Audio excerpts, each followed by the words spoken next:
সেতে প্রেমের বন্যা বহিয়া যায়। অনন্ত জীবন নদী ক্রুশতলায়, চলো ক্রুশেরই তলায়। অনন্ত জীবন নদী ক্রুশতলায়, চলো ক্রুশেরই তলায়। ক্রুশ যোগে নিজ প্রাণ বলিদানে, মুক্তি খুলে দিলেন ভুবনে। ক্রুশ যোগে নিজ প্রাণ বলিদানে, মুক্তির পথ খুলে দিলে ভুবনে। নাহি মুক্তি অন্য পথে, বৃথায় চলো ভ্রান্ত পথে, ছুটে এসো ক্রুশের পথে প্রভু যিশুর পায়ে, চলো ক্রুশেরই তলায়। অনন্ত জীবন নদী ক্রুশতলায়, চলো ক্রুশেরই তলায়। অপরাধীর নির্মিত চূর্ণিকিত ক্ষত দ্বারা তুলে নিলেন ব্যাধি যত। অপরাধীর নির্মিত চূর্ণিকিত ক্ষত দ্বারা তুলে নিলেন ব্যাধি যত। পাপ ব্যাধি নিয়ে চলো যিশুর কাছে, খুলে বলো পরিত্রাণ পাবে, চলো সময় বয়ে যায়, চলো ক্রুশেরই তলায়। অনন্ত জীবন নদী ক্রুশতলায়, চলো ক্রুশেরই তলায়। যত পাপ ধুয়ে যায় ক্রুশের তলে, যিশু রক্তে ডুব দিলে মুক্তি মিলে। যত পাপ ধুয়ে যায় ক্রুশের তলে, যিশু রক্তে ডুব দিলে মুক্তি মিলে। কি শুভ দিন হবে তোমার, চলে যাবে পাপেরই ভার, বহিবে সুখেরই জোয়ার সর্বসময়, চলো ক্রুশেরই তলায়। অনন্ত জীবন নদী ক্রুশতলায়, চলো ক্রুশেরই তলায়। প্রভু, তোমার বাক্য আমার চিত্তে ধ্যান, তোমার দৃষ্টিতে গ্রাহ্য হোক। আমেন। জয় যিশু। শ্রোতা বন্ধুরা, আশা করি সবাই ভালো আছেন। সবাইকে জানাই সুপ্রভাত এবং আমার এই ছোট্ট অনুষ্ঠানে সবাইকে মৃত্যুঞ্জয়ী প্রভু যিশুর নামে সুস্বাগতম। আজকে শাস্ত্র পাঠ পবিত্র শাস্ত্র বাইবেলের নূতন নিয়ম থেকে মার্ক লিখিত সুসমাচার 12 অধ্যায় 10 থেকে 12 পদ। তোমরা কি এই শাস্ত্রীয় বচন পাঠ করো নাই, যে প্রস্তর ঘাতকেরা অগ্রাহ্য করিল, তাহাই কোণের প্রধান প্রস্তর হইয়া উঠিল। ইহা প্রভু হইতেই হইয়াছে, ইহা আমাদের দৃষ্টিতে অদ্ভুত। তখন তাহারা তাহাকে ধরিতে চেষ্টা করিল, কিন্তু লোক সাধারণকে ভয় করিল, কেননা তাহারা বুঝিয়াছিল যে তিনি তাহাদেরই বিষয়ে সেই দৃষ্টান্ত বলিয়াছিলেন। পরে তাহারা তাহাকে পরিত্যাগ করিয়া চলিয়া গেল। আমেন। ঈশ্বর তার আপন বাক্যে আমাদের প্রত্যেককে আশীর্বাদ করুন। এখানে আমরা দেখি প্রভু যিশু, আমরা যদি উপর থেকে পড়ি, তিনি একটা গল্প বলেছেন। সেই যে কৃষক দ্রাক্ষা অর্থাৎ আঙুর রোপণ করেছিল, তারপর কি হয়েছিল, উপর থেকে যদি পড়ি, আজকে সময়ের অভাব রয়েছে তাই পুরোটা পড়তে পারছি না। সেই যখন ফসল হলো তখন সেই যে ক্ষেত্রের মালিক তিনি দাসদের পাঠালেন, আর যারা সেখানে কৃষিকাজ করছিল, রাখা ক্ষেত্রের যত্নার্থী করছিল, তারা এক এক করে প্রত্যেক দাসকে হত্যা করলো। পরে যখন তার প্রিয় পুত্রকে পাঠালেন, মালিক ভাবলেন যে এবার নিশ্চয়ই তারা আমার পুত্রকে সমাধান করবে, কিন্তু সেটা হলো না। দূর থেকেই তারা দেখে প্ল্যান করলো, ভাবলো যে এ তো বংশধর, উত্তরাধিকারী, চলো আমরা একে বধ করি। তখন তারা তাকেও হত্যা করলো। তখন এই ঘটনা থেকেই এই ঘটনা শুনলো যারা সেখানে বসেছিল, এই শাস্ত্রীয় বচন, তা প্রভু কি বললেন যে তোমরা কি এই শাস্ত্রীয় বচন পাঠ করো নাই? যে প্রস্তর তারা অগ্রাহ্য করেছে, তাই না?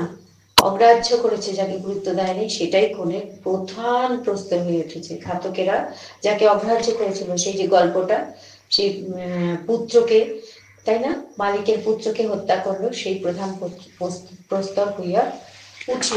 এই সমস্ত কথা শুনে যারা প্রভুকে মারার প্ল্যান করছিলেন, সেই ফরিসিরা যারা বুঝতে পারলো এই ঘটনা, তারা ধরার চেষ্টা করলো প্রভুকে, কিন্তু ধরলো না তখনই, কারণ তারা লোককে ভয় করতো। কারণ লোকেরা, সাধারণ লোকেরা তো প্রভুর কথা শুনছিলেন, মুগ্ধ হচ্ছিলেন প্রভুর কথায়, তাই তারা বিরক্ত হয়ে সেখান থেকে চলে গেল। সেই প্রধান প্রস্তরকে স্বয়ং প্রভু যিশু, যাকে সবাই অবজ্ঞা করলো, তিনি কিন্তু প্রধান প্রস্তর, তাই না? এই বাক্য আমাদের চোখ খুলে দেয়। হয়তো আমি সেভাবে বাক্য আলোচনা করতে পারি না, কিন্তু যখন বাক্যটা পড়ি তখন আমার মন নাড়া দেয়। তাই এইটা আপনারা যখন বারবার পাঠ করবেন, তখন প্রভু সবাইকে বুঝিয়ে দেবেন এই বাক্যের মানে কি। কোণের প্রধান প্রস্তর হইয়া উঠিল, যে প্রস্তরকে অগ্রাহ্য করলো মানুষ, তাই না? প্রভুর নাম প্রধান নাম, সত্য নাম, সেই যিশু নাম, যে নাম জগতে আর কোনো নামের সঙ্গে তুলনা করা যায় না, অতুলনীয়, অদ্বিতীয় সেই নাম। আমরা সেই প্রেমময় প্রভু যিশুর কাহিনী আমরা সবাই জানি। প্রেমময় প্রভু কালও যেমন সত্য ছিলেন, আজও সত্য, তিনি অনন্তকাল স্থায়ী। কোনোদিনই তার নাম কেউ মিথ্যা বলতে পারবে না। তিনি চিরসত্য, তিনি জীবিত ঈশ্বর। তিনি যে এই মাসকে পবিত্র করেছেন, তার ক্রুশীয় মৃত্যুর দ্বারা সমস্ত ঈশ্বরের প্ল্যান ছিল, আর সমস্ত কিছু ঈশ্বরপুত্র সফল করতে চলেছেন। তার যা কর্তব্য তিনি অক্ষরে অক্ষরে পালন করছেন, আমাদেরকে শেখাচ্ছেন আমরাও যেন এইভাবে তাঁর বাধ্য হই। তিনি যেমন পিতার বাধ্য হয়েছিলেন, তাই তো সমস্ত কিছু তিনি সুন্দরভাবে পালন করেছেন, সঠিকভাবে। বন্ধুরা, ঈশ্বর আমাদেরকে আশীর্বাদ করুন, আমরাও যেন তার সমস্ত বাক্য অক্ষরে অক্ষরে পালন করতে পারি। এখানে যতগুলো দৃষ্টান্ত তিনি দিয়েছেন মৃত্যুর আগে পর্যন্ত, সমস্ত কিছু যদি আমরা পাঠ করি, তবে আমরা বুঝতে পারবো প্রভু যিশুর সেই শুভ সংবাদ যা তিনি আমাদের জন্য দিয়ে গেছেন স্বর্গরাজ্য সম্পর্কে। স্বর্গরাজ্য সম্পর্কে জানতে হলে প্রভু যিশুর দৃষ্টান্তগুলো আমরা পাঠ করি। প্রভু যিশু সম্পর্কে জানতে হলে তার কথা আমরা শুনি। এই বাইবেল যা বলে সবই প্রভুর কথা, কারণ ঈশ্বরই বাক্য, বাক্যই ঈশ্বর। তাই শ্রোতা বন্ধুরা, চলুন আমরা প্রার্থনা করি। সেই পরম প্রেমময় প্রভু যিশুর চরণে নিজেদেরকে সঁপে দিই, তার কাছে শক্তি চাই, তিনি আমাদেরকে সাহায্য করবেন কিভাবে আমাদেরকে চলতে হবে। চলুন তার কাছে প্রার্থনা করি। ধন্যবাদ, ধন্যবাদ, ধন্যবাদ পিতা ঈশ্বর, পুত্র ঈশ্বর, পবিত্র আত্মা ঈশ্বর। তোমাকে ভক্তিপূর্ণ প্রণাম, শ্রদ্ধাপূর্ণ ভালোবাসা জানাই প্রভু। সুন্দর বাক্য তুমি দিলে প্রভু, তুমি প্রধান প্রস্তর, কিন্তু আমরা তোমাকে অগ্রাহ্য করেছি, আমরা হত্যা করেছি প্রভু, তোমাকে চিনতে পারিনি, বুঝতে পারিনি। আমাদের অন্তর চোখ তুমি আজকে খুলে দাও প্রভু। তুমি এই মাসকে পবিত্র করেছো প্রভু, সেই পূর্ণ শুক্রবার আমরা পালন করতে যাচ্ছি, কিন্তু তা যেন শুধু পালন মাত্র না হয় পিতু, আমরা যেন বুঝতে পারি, তোমাকে উপলব্ধি করতে পারি, তোমার পদাঙ্ক অনুসরণ করতে পারি প্রভু। তুমি আশীর্বাদ করো দয়াময়, তুমি দয়া করো তোমার বাক্যের মানে বুঝতে প্রভু। তুমি যে ক্রুশীয় যন্ত্রণা সহ্য করেছো শুধু আমাদেরই পাপের জন্য, তুমি আমাদের পাপ স্বরূপ হয়েছে, তুমি পাপী নয়, কিন্তু পাপের ভার নিয়ে পাপ স্বরূপ হয়েছে, আমরা যেন তা উপলব্ধি করতে পারি প্রভু। তোমার সেই পবিত্র রক্ত দিয়ে আমাদের হৃদয়কে ধুয়ে দাও, শুচি করো, আমাদের হৃদয় মন্দিরে তুমি বিরাজ করো দয়াল। ও প্রেমময় প্রভু, সুন্দর বাক্যের জন্য, সুন্দর সময় সুযোগের জন্য তোমার মহানামে ধন্যবাদ করি আজকে একটা নতুন দিন দিয়েছে। ধন্যবাদ করি প্রভু আমাদের ছাত্র সমাজ, যুব সমাজ, আমাদের যারা নেতৃত্ব দেন তাদের প্রত্যেককে তোমার চরণে রেখে বিশ্বব্যাপী সমস্ত মানব জাতিকে তোমার চরণে রাখি প্রভু।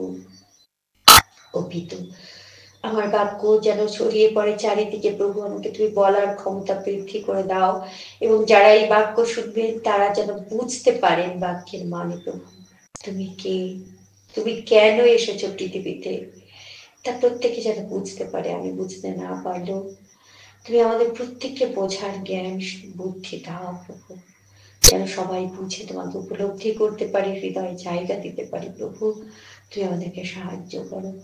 যা কিছু অন্যায় করেছে প্রভু, কার্যের দ্বারা, বাক্যের দ্বারা, চিন্তার দ্বারা, তার জন্য আরো একবার ক্ষমা চাই এবং সেই ভুলগুলো যেন বারবার না করি প্রভু। তুমি আমাদেরকে সাহায্য করো লর্ড। সমস্ত ভার তোমার উপরে দিই। তুমি যে সমস্ত প্রার্থনা শুনেছো এবং যা আমাদের উপযুক্ত তার উত্তর দিয়েছো, তাই বিশ্বাস করি, তাই ধন্যবাদ সহকারে ছোট্ট প্রার্থনা মৃত্যুঞ্জয়ী প্রভু যিশু তোমার নামে চাই, দয়া করে শ্রবণ ও গ্রাহ্য করো। Amen, amen, amen. হে আমাদের স্বর্গস্থ পিতা, তোমার নাম পবিত্র বলিয়া মান্য হোক, তোমার রাজ্য আইসুক, তোমার ইচ্ছা সিদ্ধ হোক, যেমন স্বর্গে তেমনি পৃথিবীতেও হোক। আমাদের প্রয়োজনীয় খাদ্য আজ আমাদিগকে দাও, আর আমাদের অপরাধ সকল ক্ষমা করো, যেমন আমরাও আপন আপন অপরাধীদিগকে ক্ষমা করিয়াছি। আর আমাদিগকে পরীক্ষাতে আনিও না, কিন্তু মন্দ হইতে রক্ষা করো, কারণ রাজ্য, পরাক্রম ও মহিমা যুগে যুগে তোমারই নামে হোক। Amen. Hallelujah, hallelujah, hallelujah. Praise the lord. জয় যিশু। শ্রোতা বন্ধুরা সবাই খুব ভালো থাকবেন। আজকের দিন সকলের শুভ হোক, প্রত্যেকে শুভ ইচ্ছাগুলো সুসম্পন্ন হোক, এই শুভকামনার সাথে আমার মেসেজ এখানেই শেষ করছি। ধন্যবাদ।